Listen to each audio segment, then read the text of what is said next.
నమస్తే, welcome to signal TV. Musi సుందరీకరణ పేరుతో కొంతమంది ఇల్లులు పోతున్నాయని, బఫర్ జోన్లో ఉన్నాయి, ఎఫ్టీలో ఉన్నాయని అధికారులు వాళ్ళ ఇల్లులు కూల్చేస్తున్నారని ఇక్కడ కొంతమంది బాధితులు ప్రెస్ మీట్ పెట్టారు.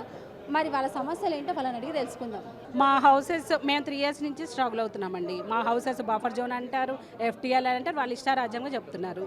మేము ఈ 3 years నుంచి మా హౌసెస్ ఏ పొజిషన్లో ఉన్నాయో ఇప్పటికీ మాకు క్లారిటీ రాలేదు. ఇప్పటికీ అదే ఫేస్ అవుతున్నాం. ఎంఆర్టీసీ వాళ్ళు కాల్ చేశారు మాకు, ఒకసారి రండి మేడం మాట్లాడదామని వచ్చాము. వచ్చినా కానీ మాకేం క్లారిటీ అనిపించలేదు. వాళ్ళు మేము అడిగిన క్వశ్చన్స్కి ఒక్కదానికి ఆన్సర్ లేదు. ఏదో పవర్ పాయింట్ చూపించారు. ఆ పవర్ పాయింట్ అన్నది ఎట్లా ఉందంటే ఫస్ట్ లైన్లో ఉన్న వాళ్ళకే కనబడలేదు, ఇంకా మిగిలిన వాళ్ళకి ఏం కనబడలేదు. సరే జూమ్ చేయమన్నా కానీ కుదరదండి అంటున్నారు. మా పిల్లల్ని పర్మిషన్స్ లేవండి. జూమ్ చేయడానికి పర్మిషన్ లేకపోవటం ఏంటండి? మా పిల్లల్ని చేస్తారండి దీనికంటే పవర్ పాయింట్ బాగా. మన ఫోన్లో జూమ్ చేయగలేంది, వాళ్ళు స్లైడర్లో జూమ్ చేయలేరా? మేము అడిగిన ఏ క్వశ్చన్కి వాళ్ళ దగ్గర ఆన్సర్స్ లేవు. మేము మా హౌసెస్ ఇవ్వము. మీ దగ్గర అన్ని డాక్యుమెంట్స్ కరెక్ట్గా ఉన్నా కానీ అసలు హైట్ అసలు పట్టించుకోకుండా బఫర్ జోన్లో ఉందని కూల్ చేస్తున్నారు. ఇది ఎట్లా, అసలు దీన్ని ఏ విధంగా అనుకోవాలి? అసలు మేము కాంగ్రెస్ గవర్నమెంట్లోనే ఆల్ పర్మిషన్స్తోనే మేము ల్యాండ్ తీసుకున్నాము, కన్స్ట్రక్షన్ చేసుకున్నాము. అప్పుడు బఫర్ జోన్ చెప్పింది 9 meters. మాది మా కాంపౌండ్ వాళ్ళు దాదాపు 50 meters అవతలే ఉంటుంది. 50 meters అవతలకే ఉంటుంది మా కాంపౌండ్ వాళ్ళు. కానీ ఏమంటున్నారు ఇప్పుడు 100 meters అంటారు, 50 meters అంటారు. ఓకే, మీరు ఏ లెక్కన బఫర్ జోను పెట్టారు? నది మధ్యలో నుంచి పెట్టారా? యాక్చువల్గా మాది నది కూడా కాదు, మాది వాగు. మాది నది కూడా కాదు. మధ్యలో నుంచి మీరు మెజర్మెంట్ చేస్తారా? గోడ దగ్గర నుంచి మెజర్మెంట్ చేస్తారా? అటు సైడు ఆర్మీ ల్యాండ్స్ ఉన్నాయి, వాళ్ళు మాకు పర్మిషన్ ఇచ్చారు అంటారు. వాళ్ళు పర్మిషన్ ఇచ్చారు. మా కాలేజీలో చాలామంది ఆర్మీ ఎంప్లాయీస్ ఉన్నారు, రిటైర్డ్. వాళ్ళైతే మా దగ్గర నుంచి ఎటువంటి పర్మిషన్స్ మేము ఇవ్వలేదు, మేమే ఒప్పుకోలేదని చెప్పారు. కానీ పేపర్స్లో వాటిలో మీడియాలో పర్మిషన్స్ ఇచ్చేశారు, మీ ఇల్లు కూల్ చేస్తామని మీ ఇష్టారాజ్యంగా ఎవరికి నచ్చినట్టు వాళ్ళు రాసుకుంటున్నారు.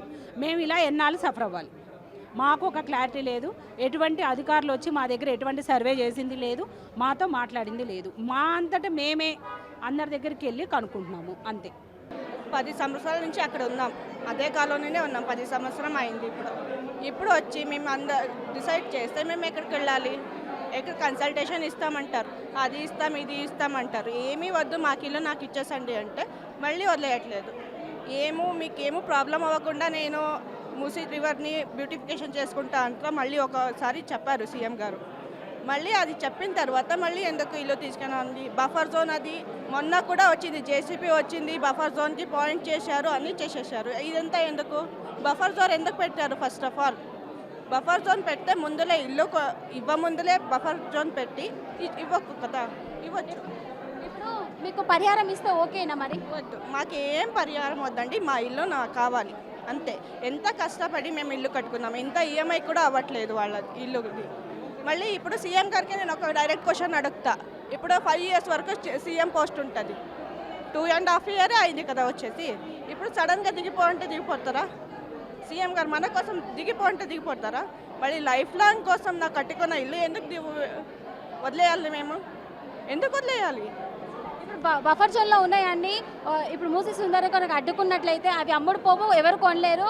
వాటిని గవర్నమెంట్కి ప్రోత్సహిస్తే మీకంటూ పరిహారం ఇస్తాం అంటున్నారు. మరి ఏమి పరిహారం వద్దు మేడం, మా ఇల్లు మాకు ఉంచండి అంతే. మీ ఇచ్చే పరిహారం అదే, మాకు ఇల్లు నాకు ఇస్తే అదే పరిహారం మాకు. ఎందుకంటే పిల్లలు ఉన్నారు, పిల్లల కోసమే కదా మేము ఇంత కష్టపడుతున్నాము. మళ్ళీ నెక్స్ట్ ఫ్యూచర్ కోసమే కదా ఇంత కష్టపడి కట్టుకున్నాం ఇల్లుని. మళ్ళీ ఇప్పుడు వెళ్ళి అందరిని తీసుకొని వెళ్ళమంటే ఎక్కడికి వెళ్ళాలి? అది ఉండాలి కదా సీఎం, అట్లీస్ట్ సీఎం చైర్లోకి వచ్చినప్పుడు అది మెంటల్లో ఉండాలి కదా.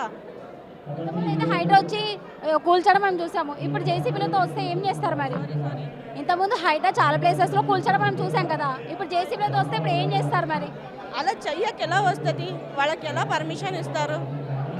మేమే కదా ఓటించి సీఎం చేసింది, మమ్మల్ని అడగకుండా మాకేమో ఇవ్వకుండా, అక్నాలెడ్జ్మెంట్ ఇవ్వకుండా, ఏం రెఫర్ చేయకుండా ఎలా చేస్తారు వాళ్ళు? ఇక్కడ మమ్మల్ని మాకు తెలియకుండా వచ్చాము, మాకు అఫీషియల్గా ఏమి రావాలని తెలీదు. ఇంకోటి, మా మదర్ 78 years చాలా కష్టపడి, ఇన్నేళ్ళు కష్టపడి ఇప్పుడు ప్రశాంతంగా కొంచెం ఉంటుంది. నేను కూతురు, బట్ ఐఎమ్ అన్ఎంప్లాయిడ్, నాకు ఉద్యోగం లేదు. ఇప్పుడు సడన్గా క్లారిటీ లేకుండా వెళ్ళిపోమంటే ఎక్కడికి వెళ్తుంది ఈ పెద్ద ఆవిడ? So I want to know what is the right for age ఎక్కువ ఉంటే రైట్ ఉండదా? వాళ్ళకి హ్యూమన్ రైట్స్ ఉండవా? ఓల్డ్ పీపుల్కి హ్యూమన్ రైట్స్ ఉండవా? వాళ్ళకి హక్కు ఉండదా? So as I'm representing my want As a senior citizen, even a right, she has to live her right. She has to live in the house that she has earned it. So if you guys are saying that her house is saved, we are with you, or else I'm sorry, she has to stay in the place that she has earned for. ఆవిడది హక్కు ఆవిడది. Senior సిటిజన్గా హక్కు. ఇప్పుడు ఎక్కడికి వెళ్ళలేదు ఆవిడ, ఈ ఏజ్లో ఎక్కడికి వెళ్ళలేదు ఆవిడ. అమ్మ నువ్వు చెప్పమ్మా, నేను ఇల్లు మట్టిగా వదులుకోవు. మీ సమస్య చెప్పండి. సమస్య ఏంటండి, కాల్ చేశారు, మీటింగ్ అన్నారు. అసలు ఎందుకు కాల్ చేశారు, దేని గురించి ఏం వివరాలు లేవు. డైరెక్ట్లీ రమ్మన్నారు మీటింగ్కి. ఎందుకు వచ్చాము చూస్తే అక్కడ stake holder public meeting consultancy అని పెట్టేశారు. ఎట్లా పెడతారు? ఒక నోటీస్ లేదు, ఒక సోషల్ ఇంపాక్ట్ అసెస్మెంట్ లేదు. ఫస్ట్ వచ్చి ఎన్ని స్ట్రక్చర్స్ ఉన్నాయి, అసలు వాళ్ళు ఇస్తున్నారా లేదా అన్నప్పుడు, తర్వాత ఇస్తాము అన్నప్పుడు పబ్లిక్ కన్సల్టేషన్ చేయాలి. ఓకే, ఎటువంటి చేయకుండా వీళ్ళు డైరెక్ట్లీ స్టేక్ హోల్డర్స్ కన్సల్టేషన్ అంటే ఏంటి తెలుసా? ఇది ఒక పన్నాహం. బ్యాంకులకి వీళ్ళు ఏంటి, మేము ఒక మీటింగ్ జరిపేశాము, మీరు వాళ్ళంతా సంతోషించారు అని చెప్పడానికి వీళ్ళు చేస్తున్న పన్నాహం అండి. గవర్నమెంట్ చేస్తున్న పన్నాహం. వీళ్ళు మమ్మల్ని కాపాడాల్సింది పోయి వేరే వాళ్ళు ఇతరులు ఎవరిని కాపాడుతున్నారు? పొలిటికల్ పార్టీస్ని కాపాడుతున్నట్టే ఉంది నాకైతే. నేనైతే క్లియర్గా చెప్తున్నాను, నా ప్రాపర్టీ నేను ఇవ్వను. వెదర్ ఏం చేస్తున్నా డివైడ్ అండ్ రూల్ పాలసీస్. 90% ఇల్లు పోవు, 10% ఇల్లు పోవు. అంటే ఏంటి? 10% వాళ్ళు పర్మిషన్ తెచ్చుకొని కట్టుకున్న వాళ్ళు కాదా? మీరు ఇచ్చిన పర్మిషన్స్తోనే కట్టుకున్నారు, లోన్స్ అన్నీ తెచ్చుకున్నారు. ఎట్లా పోతాయి? నేను ఒప్పుకోను. నేను 10%లో ఉన్నా, 90%లో అసలు మేము ఇవ్వదలుచుకోవట్లేదు. పోవు అన్నప్పుడు మా ఇల్లు చెప్పారు కదా, కాంక్రీట్ ఉన్న ఆయన ఏమంటాడు వెంకటరెడ్డి గారు, కాంక్రీట్ ఉన్న బిల్డింగ్స్ పోవు, ఎంక్రోచ్మెంట్ రివర్ బెడ్లు పర్మిషన్స్ లేని వాళ్ళవి పోతే అది గవర్నమెంట్ వాళ్ళని సంప్రదించి వాళ్ళకు పునర్వ్యవసాయం ఇచ్చి వాళ్ళని తీసేయచ్చు, తప్పేం లేదు. ఓకే, వాళ్ళకు ఒక ప్రత్యామ్నాయం చూపించి తీసేయాలి. కానీ ఇక్కడ ఆల్రెడీ కాంక్రిటైజేషన్తో కట్టుకున్న ఇల్లుని ఎలా తీస్తారు? మేము ఇవ్వనమని చెప్పేస్తాం, మేము వాకౌట్ చేస్తాం, మాకు ఈ మీటింగ్ అవసరం లేదు, మేము మిమ్మల్ని కన్సల్ట్ చేయమని చెప్పేస్తాం. అవసరం లేదు మాకు. ఇప్పుడు ఓన్లీ బఫర్ జోన్లోనే కూల్ చేస్తున్నామని అంటున్నారు కదా. ఎట్లా చెప్తారండి బఫర్ జోన్? అసలు నేను కొనుక్కున్నప్పుడు బఫర్ జోనే లేదు. ఇష్టం వచ్చినట్టు 9 మీటర్లు, 10 మీటర్లు, 100 మీటర్లు అంటే మొత్తం హైదరాబాద్ అంతా బఫర్ జోనే. ఆయన సముద్రం తీసుకొస్తాడంట. ఇప్పుడు ఏం చేస్తావు? హుస్సేన్ సాగర్ సముద్రం చేస్తాడా? చెప్పండి, అదే చెప్తున్నట్టు నేను. బఫర్ జోన్ అవన్నీ ఏం లేదండి. కొనేటప్పుడే అది ఉండాలి, అధికారుడి రెస్పాన్సిబిలిటీ అది. వాళ్ళు అక్కడ ఇల్లు కట్టకూడదు అంటే వాళ్ళు అక్కడ బోర్డు పెట్టాలి, ఇది ఒక లైన్ ఉంది, ఇక్కడ కట్టకూడదు ఇది అని పర్మిషన్. అది వాళ్ళ revenue department, mandal MRO department వాళ్ళ యొక్క డ్యూటీ. వాళ్ళు సక్రమంగా చేయకుండా ఇప్పుడు ప్రజలు అక్కడ అంతా వాళ్ళు పర్మిషన్స్ ఇచ్చేసి ల్యాండ్స్ కొనుక్కున్నాక ఇల్లులు 3 స్టోరీస్ బిల్డింగ్స్ ఒక్కొక్కరు 2 కోట్లు అన్ని పెట్టి వాళ్ళు మొత్తం యావదాతి జీతం ఏమేమి ఉన్నా అంత ఇంట్లో పెట్టుకుంటారు. ఇంతమంది ఇబ్బంది పెట్టే ప్రభుత్వానికి మీరు ఇప్పుడు ఏం చెప్తారు? ప్రభుత్వం అనేది ఒక ప్లాన్తో పనిచేయాలి, కమ్యూనికేషన్ ఉండాలి ప్రజలతో. ఇలా ఉండకూడదండి. ఇది కమ్యూనికేషనే కాదు అసలు. ప్రజలతో ఒక డిపిఆర్ అనేది చూపించాలి ప్రజలకి, ఒక క్లారిటీ ఉండాలి. ఎక్కడెక్కడ ఎంత తగ్గిస్తున్నాము, ఎక్కడెక్కడ ఎన్ని స్ట్రక్చర్స్ తీస్తున్నాము. టెంపరీ స్ట్రక్చర్స్ అన్నారు, మధ్యలో ఒక ఆయన వచ్చి టెంపరీ స్ట్రక్చర్స్ మాత్రమే తీస్తున్నారు. టెంపరీ స్ట్రక్చర్ అంటే ఏంటి? అది ఇవన్నీ చెప్పరు.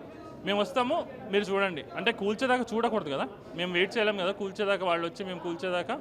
అది బేసికల్లీ గవర్నమెంట్ అనేది ఒక ప్లానింగ్తో ఉండాలి, కమ్యూనికేషన్ సరిగ్గా ఉండాలి, జనాలతో కన్ఫ్యూజన్ క్రియేట్ చేయొద్దు. నేను చెప్పేది ఏంటంటే అంటే ఇప్పుడు మూసి సుందరికని ఎవరు అడ్డుకోలేరు, ఎవరైనా అడ్డమోసం తొక్కుకుంటూ వెళ్ళిపోతానన్నారు. అంటే ఇది ప్రజలను ఉద్దేశించా లేదంటే ప్రతిపక్షం ఉద్దేశించా? అసలు ఇది ఏ విధంగా తీసుకోవాలి అసలు? అంటే టు బి ఆనెస్ట్ దాని మీద కమెంట్ చేయలేమండి. అది తొక్కుకుంటూ వెళ్ళిపోదాం అనేది కొంచెం తప్పువాడే. ఎందుకంటే తొక్కుకుంటూ వెళ్ళిపోవడం ఏంటంటే ఇది ప్రజాస్వామ్యం, actually democracy. India is a democratic country. China లాగా వాటిలా తొక్కుంటూ వెళ్ళిపోలేరు. క్యాపిటలిస్ట్ కంట్రీస్, కమ్యూనిస్ట్ కంట్రీలు కాదు మనవి, డెమోక్రటిక్ కంట్రీ. ప్రజల ఉద్దేశాలు తెలుసుకోవాలి, తెలుసుకోవడానికి పిలిచారు మమ్మల్ని. కానీ తెలుసుకునే లోపే అసలు ఏం చెప్తున్నారో క్లారిటీ లేదు. అది తొక్కుకుంటూ వెళ్ళిపోతాం అనేది చాలా పెద్ద మాట. అది తప్పది. అంటే సుందరీకరణ వేరు, రియల్ ఎస్టేట్ వ్యాపారం వేరు. మేము అనేది మీరు సుందరీకరణ చేసుకోండి, కానీ మా ఇళ్ళని ముట్టుకోవద్దు, అంతే. అంటే మిల్లు కూలగొట్టకుండా సుందరీకరణ కూడా చేసుకోవచ్చు, ఖచ్చితంగా చేసుకోవచ్చు. ఇన్నేళ్ల నుంచి ఉంటున్నాం. 92లో మేము కొన్నాం. లేఅవుట్ 1966లో ప్రిపేర్ అయింది. అంటే గవర్నమెంట్ వాళ్ళే కదా ప్లాన్ చేసింది, గవర్నమెంట్లో కదా అప్రూవ్ చేసింది. బ్యాంక్ లోన్లు తీసుకునే కట్టారు అందరూ. బ్యాంక్ లోన్లు వాళ్ళు వచ్చి అందరూ చూశారు, అప్రూవల్స్ ఇచ్చారు బ్యాంక్ లోన్లు.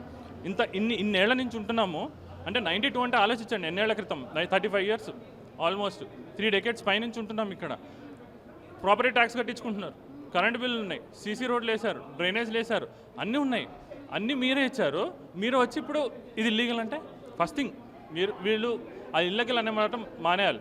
అందరూ చెప్తున్నది అదే, ఇల్లీగల్ కాదు ఇది. ఎందుకు ఇల్లీగల్ అవుతుంది? గవర్నమెంట్ కదా ప్లాన్ చేసింది, కాంగ్రెస్ కదా పవర్లో ఉన్నది. మాకు ఇచ్చినప్పుడు లేఅవుట్లు అప్పుడు అందరూ కళ్ళు మూసుకున్నారు. ఇప్పుడు సడన్గా కాంగ్రెస్ వచ్చేసి లేదు ఈ లేఅవుట్ ఇల్లీగల్, దీన్ని బఫర్ జోన్ పెట్టాము వెళ్ళిపోండి అంటే అవ్వదు.